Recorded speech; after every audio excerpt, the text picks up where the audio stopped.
This election is what happens in banana republics. And I understand the Abrams campaign was probably in a tough position, and she didn't want to look like a sore loser, or, you know, maybe there were fears of racism and things like that. But the bottom line is, you cannot concede an election. And you cannot even, let's say they don't meet the number needed for the runoff. You should still not concede because the election was theft. You have a Secretary of State also running for governor. You have the Secretary of State literally purging hundreds of thousands of people off the rolls that are likely Democratic voters. And you're going to even entertain that you'll accept these results? There should be lawsuit after lawsuit after lawsuit. There's plenty of wealthy progressives in the country that will fund it. And you should say, you want to talk about Russian threats to our democracy? This is not democracy. This is election fraud and election theft.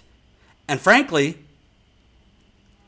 other than the year 2000, I can't think of something this egregious.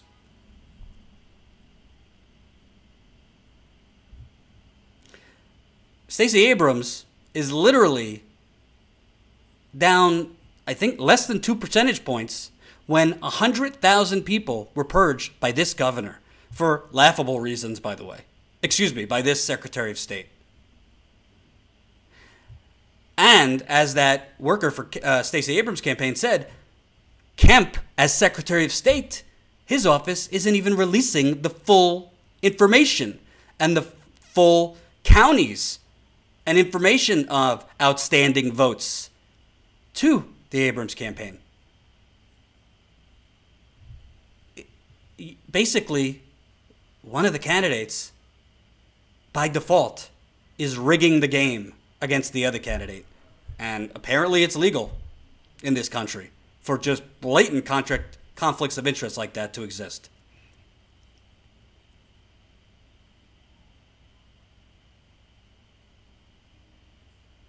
And by the way, I mean, I understand Trump fired Jeff Sessions, and that's a big deal, and he put in place a sycophant, and that's a big deal, but the media should be on the ground in Georgia, and it should be leading every single newscast, and it should be the main story. If we had the funding, we would be on the ground there right now. Because you can't talk about Russia or you know, pretend you care about democracy and, you know, free and fair elections and hashtag vote and everybody needs to vote. This election is a joke. It's legal theft. And by the way, it's an insult to black people all over this country. Because Stacey Abrams, if she's going to lose, first of all, it's still history because she's the first, I think, black nominee or black female nominee. But you are insulting black people who they could have history and we could have history with her election. I don't think she's like uber super progressive, but it's still history and it's Georgia. I don't expect like Bernie Sanders to go in and become governor of Georgia. It's pretty damn Republican and frankly pretty damn racist. But we should not. And the Abrams campaign, I don't care if they don't get the necessary 23 votes. They should not concede this election. They should hammer Kemp with legal challenges. There should be protests outside the governor's mansion. And they should not rest until every single vote is cast. Don't normalize and accept election fraud. Period. Thank you, Kelly, for the $10 to the GoFundMe. And we'd like to go to Georgia. We'd like to go to Florida with the news that there's going to be a recount. There might be, at this point, a recount if the margins hold in Gillum versus DeSantis. We just need more funding. So go to the GoFundMe if you can.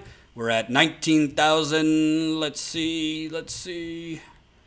We're at 19,102. We just got that $10 from Kelly. So now we're less than $900 away from our $20,000 goal.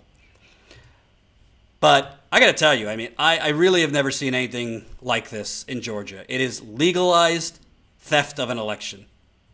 I mean, I covered the whole 2016 campaign. There was election fraud like you wouldn't believe. This is a different level. This is a different level, and it's transparent and it's out in the open. And this is from the Georgia Democrats. Brian Kemp's self-coronation using taxpayer resources is a legally meaningless political stunt. 0 out of 159 counties have certified votes. 0 votes are officially reported until next week, and tens of thousands of votes have not been counted. I believe they're talking about him resigning as Secretary of State. Oh, thank you for resigning as Secretary of State after you stole the election. That's very, a lot of integrity there. And by the way, can I make a statement? And this has nothing to do with the DNC or Tom Perez's centrist milquetoast policies. Why the fuck isn't Tom Perez like on the front lines, screaming and hollering? Why are the emails not flooding in, calling on people to protest, calling on people to call their congressman and senator, call the White House, call the Attorney General's office? What? Am I missing something? Is Tom Perez or the DNC or the Democratic Party like out front on this? Of course not. Because as Nancy Pelosi says, now that they retook the House, they're going to be bipartisan and have an exchange in the marketplace of ideas, which we all know what that means. Serve our donors, but we're going to sound nicer than Trump. Thank you, Gene, for the $20 in the super chat. Thanks for reporting on this, Jordan. I mean, it's literally legalized theft of an election. I barely see it on the news anymore. I mean, if you want to know what's going on in this election, you follow Sean King's Twitter. He's been on it. The Intercept's been on it. A couple places, but by and large, this is going to be allowed to happen in plain sight if we don't do something about it. And it doesn't matter if you live in Georgia, by the way. It's not about Georgia. This is about America. You can't have elected officials. For God's sakes, the Secretary of State of Florida during the 2000 election who certified it, Kathleen Harris, was literally a co-chair on Bush's campaign, and she was the one deciding if there could be a recount and if votes could be continued before the Supreme Court stopped it. I mean, are there any conflicts of interest laws in this country? Are there even laws anymore? Or are we just a banana republic? Because that's what it seems like to me. Sorry, I'm getting a little heated about this. So I'm going to stay on this. Full disclosure, I texted Ty before I went live, and I said, if we get the money, would you want to go down to Georgia? Or could you go down to Georgia? Because he needs surgery. He doesn't have a doctor's appointment for, I think, another week. He said, yeah. So we're just looking for funding. So we're telling you what we want to do. And by the way, it's not just Georgia. We might have to go down to Florida, too, because there might be a recount there. And of course, we know there's going to be shenanigans, and those Republicans are going to try to stop that from happening. So we'd like to be out. We would like to get out on the ground, folks. Help us do it. We're not asking for our health. We were just in Flint. We've been to Dallas with this GoFundMe money. We have other places we're looking to go. I'm about to plan, hopefully, a trip to Montana to cover the Keystone Pipeline before construction starts. Montana and South Dakota, that is. So help us do it. We want to get to $20,000 by the end of this week. So that would be by Sunday.